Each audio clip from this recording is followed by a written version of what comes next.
All right, good to see everybody. Feel like it's been a while since I've seen or talked to you guys. Just a couple things on the front. Wanted to wish good luck to Coach Hudson today and the soccer team.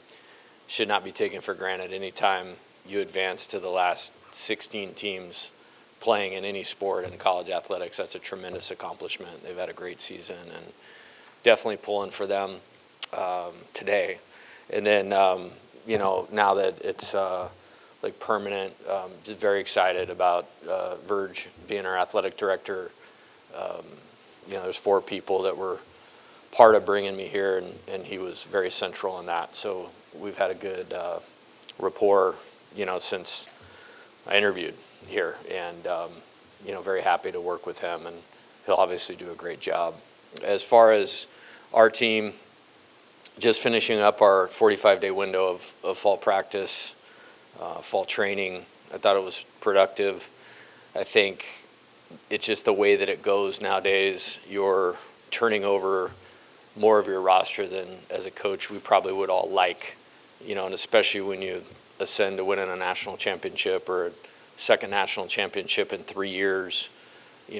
Really for the 3rd straight year we've moved on just about double-digit guys to professional baseball. I think I did something the other day. I think it's like 32 over the last 3 years have moved on to professional baseball, and now that we're operating under a 34-man roster, that's pretty much an entire team.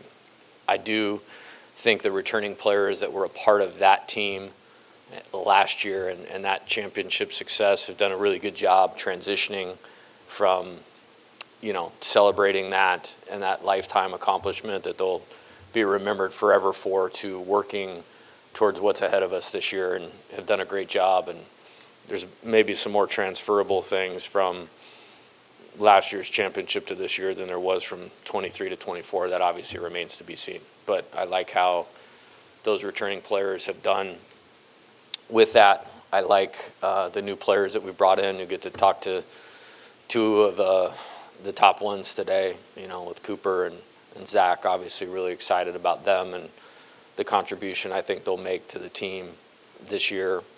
And I thought things were mostly positive. The 2 outside games were really good in terms of kind of seeing where we're at. Now it's a really important time of year that maybe gets lost in the baseball calendar. Is I like being around them on a daily basis, but it goes like 49 days, not that I'm counting or anything like that, in between now and when I can actually coach them again. But good faith in the maturity of it. We have guys that were successful here, guys that were successful at other places, and a few of the best freshmen that actually bypassed professional baseball and came to college. So it's a good mixture. And again, as always, we'll transition to taking that talent and making it a team that can help LSU win games, and we have a lot of work in front of us to do that, but full steam ahead.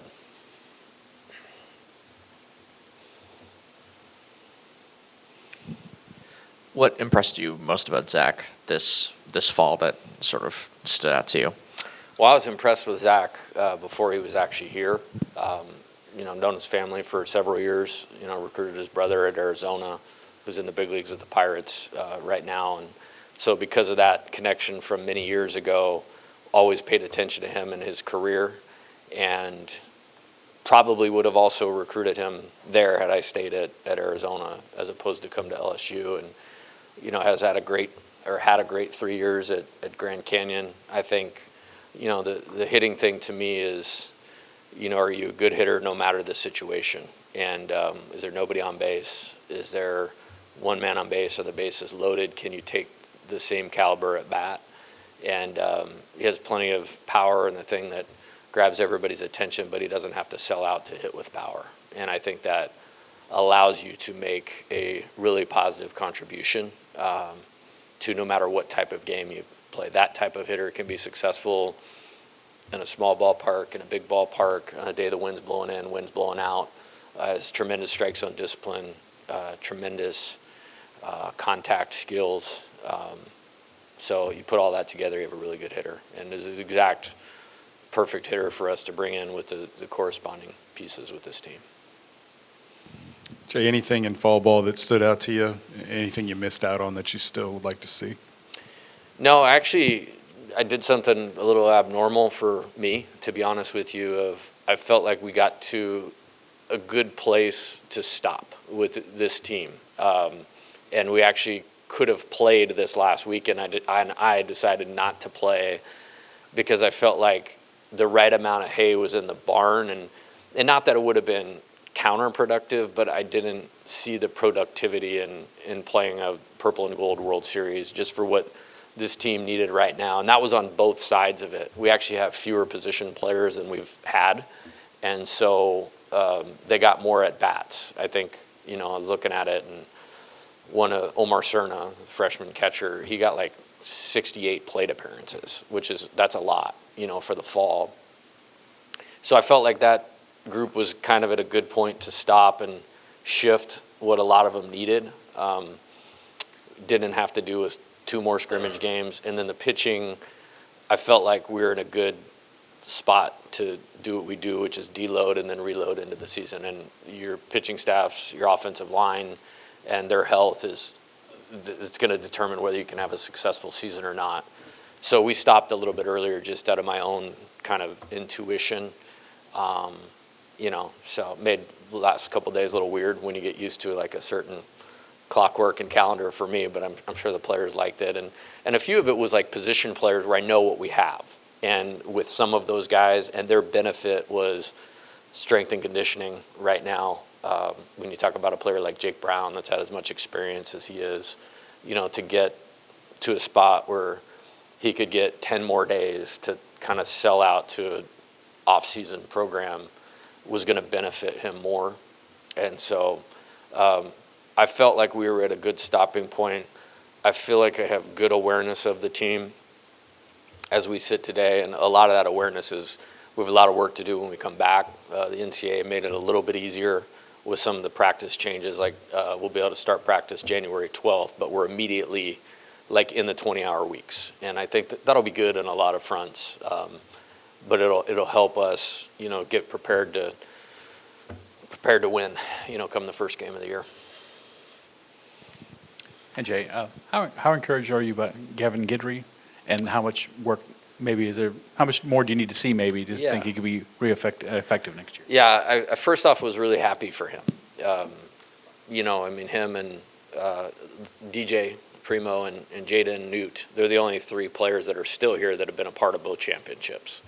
And the common thread is they've all had a red shirt on one of those championships. Gavin's just happened last year because of the injury. And I thought he did a terrific job, like staying engaged with the team. And he was in a lot of pain. Like he lost a lot of weight, didn't move really well. Like there was a point where I was like, man, I hope he's going to be all right. And then like he had a good procedure that was well done. And the doctor goes like, hey, you're going to think he's not going to make it back at one point. But then it's going to click and he's going to feel better and he's going to be able to get going. And I got to that point where like, I don't know if this is going to work. And then he made a breakthrough. And then we were a little bit careful from the rebuild from the surgery and the back being okay to get the arm back in shape because he hadn't thrown a competitive pitch since the first weekend of February of last year. So then there was that part of getting the arm rebooted. And then you take him up through the live at-bats before real competition. So his first outing was the first weekend of November, and he had 3 outings and checked out really good. And how he responded physically from sitting down and getting up again, there was no problem with that. And then the next day, any soreness was just like normal pitching soreness, and that got better each week. So it's actually good now. He can go into that reload phase, if you will. We're not going to stop kind of what he's doing, and I feel like he'll be ready to go. And that's a good thing for our pitching staff. Hey, Coach. William Schmidt had a strong finish to the fall. Just how have you seen him improve over the past few months? Yeah, he's done great. We had a very specific thing we did with him this summer from a training standpoint. And if you watch any of the scrimmages from a stuff standpoint, you can clearly see the gains and the jumps that were made, with fastball, slider, curveball, changeup. So I think his ability to pitch in all ways, he has overpowering stuff, but to be a pitcher and not a guy with just great stuff that's just hey, I'm coming after you type deal. I think he made some really good strides. I think you were at the last outing that he had was about as dominant as you could get. And the good part is I thought that's what he should do that day, and he did that. I thought the outing at Southeastern was really good. So we kind of used the fall to advance where he needs to go. And what I mean by that is early fall, I wasn't too concerned if we gave up a hit or a homer while we were working on expanding what he needed to do to be the best pitcher that he could be. And then I think the end of the fall, we saw some fruits of that labor, and I think he's in a really, really good spot right now. Yeah, Jay, you did a lot of shuffling on the infield this fall. Just what did you maybe learn about your options at first, second, and third in particular? Yeah, I think we're better defensively than I would have any preconceived notion that I had, and I think a lot of that goes to the work that the players put in. Made a really big point of emphasis. Like last year, or we put a diamond on the championship ring because we were the best fielding team in the history of LSU. Like that was like one of the things I think that needed to be acknowledged as one of the best parts of that team's success, and something we wanted to carry over. Well, you're losing three really good defenders. Like Jared became a really good defender. Danny was a great defender. Michael was a great defender. So when you're replacing three of those, we really had to go to work on that. Steven obviously is a really good staple in terms of that. Zach is a very good defensive first baseman. And the rest of the guys have put in a lot of time and handled the ball well. I don't think we made an error in 18 innings at Southeastern, and I think we made one, and it was in the outfield in 21 innings against Samford. As that's 39 innings of baseball with, one non-play. So I feel good about that. I think it's going to be very important for this team's success to handle the ball well in the infield. As I project things going forward, it's always, but I do think that will be important. But, whether it was Tanner Reeves becoming a better defensive infielder, Trent Caraway has really improved, and we've only had him for a semester, but, he plays third base like a shortstop, which is great to see. Seth Dardar, Kansas State, Braden Simpson, both those guys, came in better. Jack Rucker, made the plays, when he had a chance to make plays. So it's a big point of emphasis, kind of brought, in, I guess from a football side of it, two analysts that's like a specialty. And I sit with them every day and we talk about what guys need to do to get better. And I think that's really benefited this team. Hey, Coach, to your right. Second straight year, you take the team to Biloxi. You play this game at Southeastern. This is all kind of new, getting these guys out in front of 3,000-4,000 fans in the fall where most parks are empty across the country. What is this like now to expose them to that and kind of give them a taste of what it's going to be like in the spring? Yeah, I have a saying like everything's training for something. And, the execution of what's required to have a quality at bat or achieve an out from the mound, like the details of that don't change, but sometimes the players competing in the game can change mentally if you don't have them prepared for that. So I like going over there simply because it gets our team together on a bus in 2 days, and we don't run it like a normal road trip. Like I'm not having meetings and scouting reports. I literally just want them to be together. And like one of the coolest deals of the fall was the night before we played Samford over there was Game 7 of the World Series. And we had in our conference room a big TV, one of the best baseball games we've all ever seen. And then, like, I'm walking in there because we were going to have a meeting, like, 15 minutes after the game ended, but, like, extra innings and all this stuff. And I walk in, and the TV's on, and everybody's watching. They're having this huge poker tournament. I'm going, like, see you guys tomorrow, and walk out was kind of my attitude about it. But I like to get them together. I like to get them in front of fans. One of the unique things about the schedule is the second weekend this year we're playing in Jacksonville at the Pro Park there, kind of similarly designed. So it will give them a repetition and an atmosphere where we're going to play three really good teams in a similar type deal early in the season. So maybe it helps us a little bit about that. And then 21 innings is a lot. It must be a crazy coach to want to set it up like that. But the engagement of the team for 21 innings, like if you can do that in a game that doesn't go on your record or your baseball card, like get in it for 9 innings 4 or 5 days a week, like they should be able to do that, when it matters the most. So putting all of that together is super important. And I love going over there. Like, it seems like so many LSU fans like that trip or live over there. And it's just been something that's been really, really positive. You talked a lot last year about Tanner Reeves and just your recruiting trip to, I guess, the middle of nowhere to go get him. Where have you seen him, I guess, mentally take a jump this fall, and then just his confidence level heading in as he battles with a lot of versatile pieces? Yeah, I think the thing I probably appreciate most about Tanner is I don't think accepting the role is the right words. I think he did a great job of owning and embracing the role that he had on last year's team, which was the best team in college baseball, after being like a junior college legend, where he came from. He broke the junior college World Series record for hits, and he's a really good player, and I was telling you guys that all fall, and he kind of had a sweet spot where he fit in and made a really positive contribution to that team. And as he should, as I want all of our players to want more out of themselves and improvement and development. And it's like, hey, you have to be a good defender to push yourself to where you want to go. I think he's put a lot of work into that. He has to continue to put work into that. I thought the game against Samford and Biloxi, like, he played like an elite second baseman, and I'm always very high on him as a offensive contributor, as we saw last year at a few SEC games where he really played well, that really lifted our team. And I think he can do that. And he's worked really hard in the weight room, as a lot of our guys have with Chris Martin, to elevate his strength. And so, some of those balls in the postseason that he absolutely scorched that got caught at the fence, maybe they go over the fence this year. So you guys can make sure he's doing all of his workouts so that happens. But I think he'll be a big contributor to this year's team.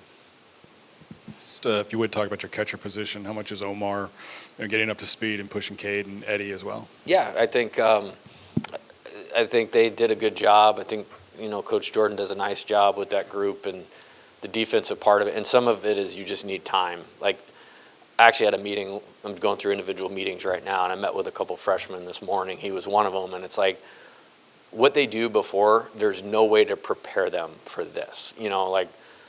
Zach playing for 3 years, Cooper playing for 3 years. At least it's kind of close, you know what I mean? But going from Lutheran South Academy to, hey, fall baseball, here, get a hit off Cooper Moore and Kason Evans and Devin Sheeran, there's no way to prepare you for that or to catch those guys all at the same time. I thought he made some really good strides, slowing the game down, receiving well. He's got tremendous arm, like as good as you could ask for.